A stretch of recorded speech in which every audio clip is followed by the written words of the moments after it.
Assalamualaikum teman-teman, selamat berjumpa lagi dengan saya Abdurrahman dan masih tetap di channel Abdurrahman ya. Dan masih tetap juga mengupas tentang seputaran asam lambung dan anxiety psychosomatis. Nah, di season kali ini saya akan ngajak ngobrol sama teman saya nih. Ini teman main dulu ya ketika waktu bujangan dan sampai sekarang masih bersahabat. Nah, itu teman-teman ya. Dan kebetulan keterkaitannya kenapa sekarang saya bawa dia itu ke channel Abdurrahman, karena memang dia itu dulu itu terkena gangguan asam lambung dan anxiety psychosomatis. Samalah dengan saya gitu ya, ada perasaan cemas, was-was, kemudian pikirannya itu nggak normal ya, kemana-mana pikirannya itu serasa melihat dunia itu seperti macam keanehan ya, kayak macam dunia mimpi gitu teman-teman ya. Nah makanya saya bawa ke channel Abdurrahman biar nanti kalian juga bisa termotivasi ya, biar kalian itu bisa menyembuhkan dengan sendirinya dengan metode yang alami, tidak memakai obat. Nah itu teman-teman, dan kebetulan dulu juga ketika saya terkena gangguan asam lambung dan anxiety psychosomatis, ini dia orangnya, tempat curhat saya teman-teman, karena dia itu lebih pertama terkena, cuman waktu itu saya belum paham mengenai gangguan asam lambung ya, saya tengok dia itu cuman biasa-biasa saja. Saya sering nasihatin, udahlah main, saya bilang gitu, karena dulu saya memang tidak merasakan ya bagaimana rasanya terganggu gangguan asam lambung dan anxiety psychosomatis. Mungkin dia juga dulu itu berbeda menilai sayanya itu, wah ini orang nggak ngerti gitu ya, karena orang yang bisa mengerti tentang gangguan asam lambung dan anxiety psychosomatis ya penyakitnya, ya perasaannya, itu hanya orang yang pernah mengalami saja. Nah itu teman-teman, jadi ketika dulu saya terkena gangguan asam lambung dan anxiety psychosomatis, karena dia lebih paham, makanya saya dulu curhatnya ke orang ini, teman saya. Nah ini orangnya susah sekali dicarinya teman-teman ya. Nah itu teman-teman ya. Nah ini namanya Bapak Edi. Sekarang tinggalnya daerah Padalarang ya. Nah kalau dulu tinggalnya di stasiun ya, stasiun Bandung. Saya sering main dulu ketika bujangan. Nah sekarang dia itu udah pindahnya ke daerah Padalarang. Nah bagi teman-teman yang ada di daerah Padalarang, karena ini banyak sekali yang bertanya di daerah Padalarang, kalau misalnya kalian mau konsultasi, mau datang aja ke rumahnya dekat situ Ciburu ya. Situ Ciburu ya teman-teman, nggak apa-apa, membuka diri untuk untuk curhat, untuk konsultasi masalah pemulihan asam lambung dan anxiety psychosomatis. Karena untuk asam lambung dan anxiety psychosomatis, pemulihannya, kesembuhannya itu hampir rata-rata semua sama ya, 80% sama, tidak diobatin juga bakalan sembuh. Nah dia termasuk orangnya tidak diobatin sama sekali, dia hanya jalan-jalan saja. Nah itu teman-teman ya. Nah Mas Edi, waktu dulu terkena gangguan asam lambung dan anxiety psychosomatis, perasaannya kayak gimana nih waktu mulai terkena? Rasanya sempit aja.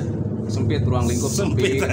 Ruang lingkup sempit ya. Segala rupanya sempit gitu. Nah, segala rupanya sempit. Memang seperti itu ya. Kita mau gerak ada ketakutan tersendiri. Jadi mau keluar itu rasa tidak nyamannya itu tidak nyaman sekali, serba takut lah. Jadi senangnya berdiam diri di rumah gitu. Kalau misalnya mau keluar itu nggak nyaman gitu teman-teman. Padahal rasa nggak nyaman itu harus dilawan gitu. Harus jalan-jalan keluar. Karena apa? Karena untuk gangguan asam lambung dan anxiety psychosomatis, kita itu punya dua gangguan. Yang pertama asam lambungnya kita kena, yaitu medisnya. Kemudian psikisnya, itu mentalnya, pemikirannya yang terganggu. Sebetulnya pemikiran yang terganggu itu yang harus kita rubah teman-teman ya. Kita berpikir bahwa gangguan penyakit ini berbahaya, padahal tidak, itu hanya perasaan saja. Nah, jalan keluarnya seperti apa? Lakukan aktivitas yang biasa saja gitu. Itu butuh latihan. Kalau sering aktivitas yang menyenangkan, kemudian jalan-jalan keluar gitu, kemudian melakukan hobi yang menyenangkan, itu mental kita itu lambat laun akan tumbuh sedikit-sedikit. Nah, dulu juga ini Bapak Edi sering melakukan aktivitas yang menyenangkan. Dia dulu seringnya karena hobinya mancing, sering mancing ya, walaupun dapat ikan-ikannya ikan-ikan cere ya. Nah, itu ya.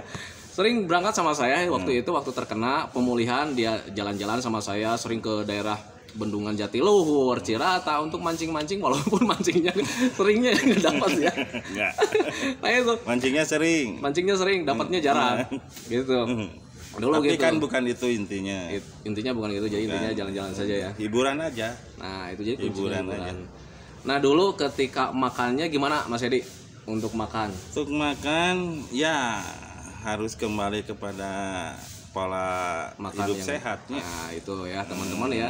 Nah itu kalau misalkan biasa nggak sarapan pagi-pagi, mulai dibiasakan sarapan pagi-pagi. Nah sarapan pagi-pagi. Walaupun apa aja yang penting lambung terisi. Nah itu intinya lambung terisi gitu teman-teman ya. Ya kalau bicara soal asam lambung, asam itu kan berfungsi sebetulnya. Nah gitu. Karena fungsinya tidak jelas, akhirnya menimbulkan efek. Nah itu teman-teman, karena memang kalau misalnya asam lambungnya tidak normal itu efeknya sangat dahsyat sekali dan Efek kemana-mana gitu. teman-teman ya. Jadi kemana-mana. Iya gitu, jadi kitanya lemas, kitanya gairahnya tidak ada.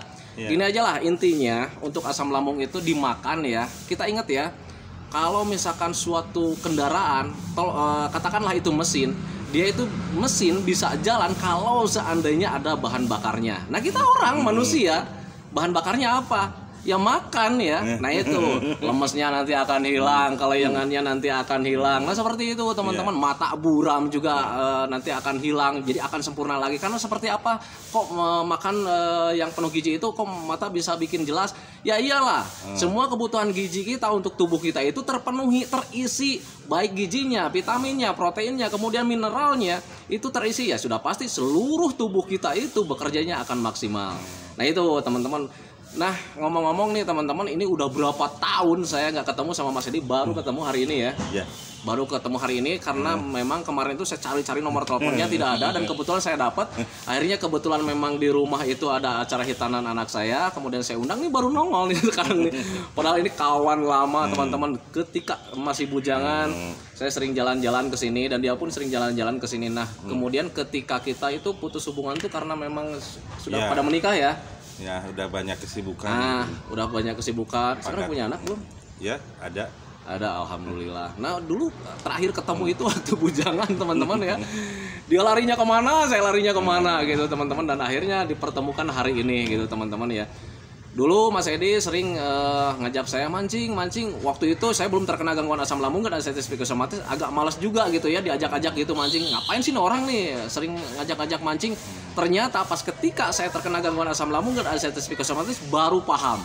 Oh ternyata dulu Mas Edi sering ngajak mancing itu untuk pemulihan. Nah makanya saya teringat-ingat lagi, makanya waktu ketika terkena gangguan asam lambung dan anestesi psikosomatis, di saat masa-masa pemulihan saya malah justru sering mancing ya, sering mancing ke kali gitu, yang dekat-dekat aja areanya, nggak usah yang jauh-jauh, yang penting toh kita bergerak, terhibur.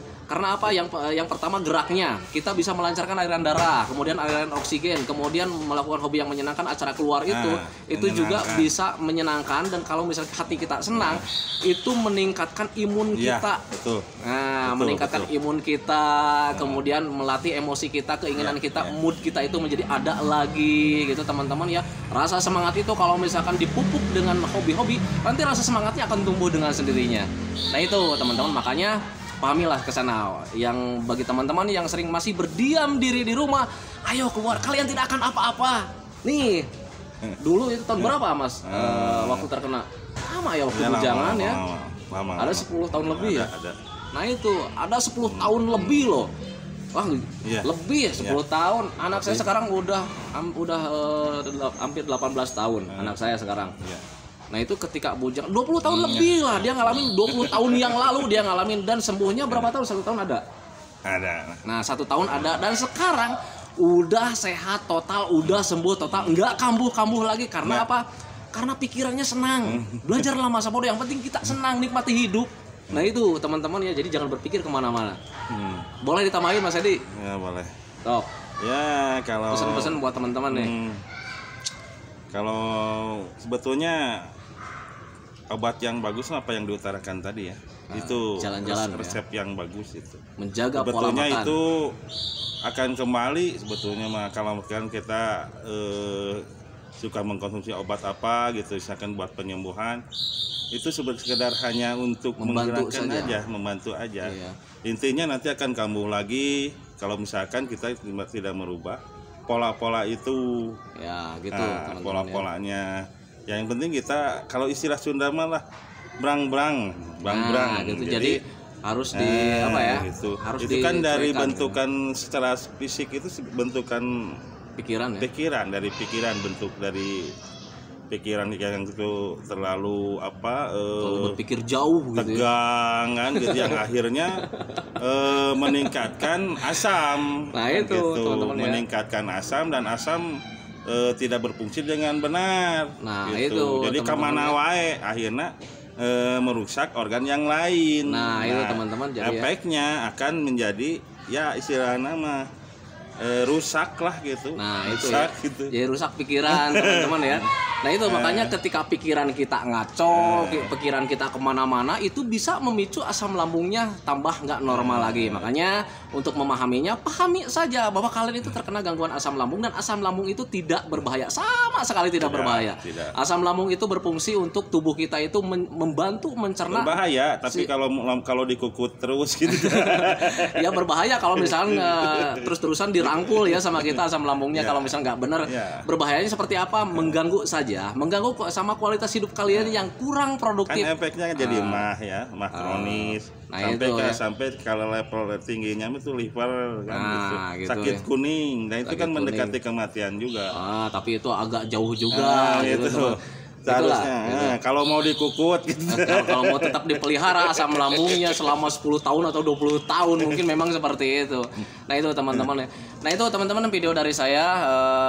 Nanti kalau misalkan kita ketemu lagi di episode selanjutnya tentang seputaran asam lambung lagi ya. Di episode kali ini hanya bisa memberikan motivasi saja sama teman-teman.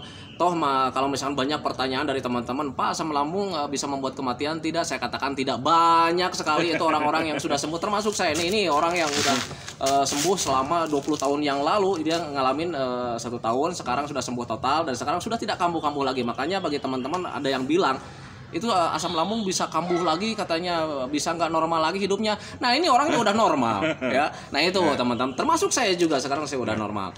Nah itu teman-teman, semoga saja videonya bermanfaat. Doakan saya juga, doakan kami semua yang ada di sini agar tetap sehat, agar masih bisa tetap menemani kalian. Dan doa kami juga semoga saja orang-orang yang terkena gangguan asam lambung dan artritis psikosomatis cepat membaik, cepat sehat lagi, cepat kembali lagi keadaannya kayak dulu lagi. Karena keadaan yang kayak dulu lagi. Emang tersiksa itu kalau kita punya yang namanya tadi. Iya. Yang namanya tersiksa ya minta ampun kan dulu juga gitu ya. Ketika diam di rumah. Saya ajak dulu itu waktu dia terkena gangguan asam lambung, saya tengok dia cuman diem aja di kamar. Gak arcanya. Kayak patung arca lah gitu ya. Kayak patung arca di rumah. Dia saya ajak keluar, dia itu nggak mau dulu. Saya ajak, masih dia keluar main, saya bilang, "Enggak katanya. Mau diem aja di rumah, katanya mau wiridan," katanya gitu kan. Mencoba mendekatkan diri sama Allah. Karena memang itu sebetulnya harus memang seperti itu ya. Selain kita berikhtiar, ya kita juga harus mendekatkan diri sama Allah, karena memang kita harus tahu ya semuanya kembali lagi dari Allah. Sehatnya kita dari Allah, sakitnya kita dari Allah. Kalau misalnya toh kalian sudah tidak kuat-kuatnya, kalian sudah menjalankan ikhtiarnya, ya sudah kembalikan lagi sama Allah. Minta doa sama Allah, karena yang menentukan semuanya itu ridhonya Allah. Nah itu makanya teman-teman, saya selalu menganjurkan sama teman-teman itu, lakukan kebaikan terhadap orang lain, biar kita itu mendapat ridho dari Allah. Yang namanya dapat ridho dari Allah, kalau misalnya kita dicintai sama Allah, apapun doanya, apapun yang kita panjatkan sama Allah, insya Allah pasti akan dikabulkan. Nah itu teman-teman ya. Saya hentikan videonya ya teman-teman ya. Selamat berjumpa lagi nanti di episode selanjutnya, masih tetap di asam lambung dan masih tetap di channel Abdul Rahman. Assalamualaikum warahmatullahi wabarakatuh.